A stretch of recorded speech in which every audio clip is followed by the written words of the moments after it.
కానీ కొంచెం ఒక డిఫరెన్స్ ఉంటుంది. ఈ పచ్చీస్ బోర్డు కూడా మా అత్తగారి తయారు చేసింది. దాదాపు ఈ పచ్చీస్ బోర్డు 50 సంవత్సరాల క్రితం తట్టింది. దీనికి 50 ఇయర్స్ ఉంటాయి. అందుకే అక్కడక్కడ కొంచెం డ్యామేజ్ అయింది. సో పర్వాలేదు, మీకు చూపించడానికి ఈజీగానే ఉంటుంది. ఇప్పుడు ఆడుకోవచ్చు. అయితే దీనికి కొన్ని రూల్స్ అండ్ రెగ్యులేషన్స్ ఉంటాయి. వాటి గురించి తెలుసుకుందాం. ఫస్ట్ దీన్ని 4 ప్లేయర్స్ ఆడతారు. ఫస్ట్ ఇప్పుడు నేను 2 ప్లేయర్స్ ఆడేది చూపిస్తాను టైంని బట్టి.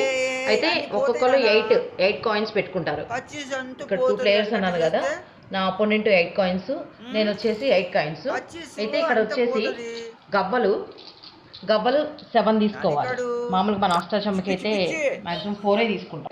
ఓకే, ఇప్పుడు మనం గవ్వలు ఎలా వస్తే ఎంత కౌంటింగ్ వస్తుంది అనేది ఫస్ట్ గవ్వల రూల్స్ ఏంటో చూసుకుందాం. ఓకే, ఇప్పుడు ఓకే, ఇది ఒకటి ఓపెన్ ఉంటే దీన్ని 10 కింద కౌంట్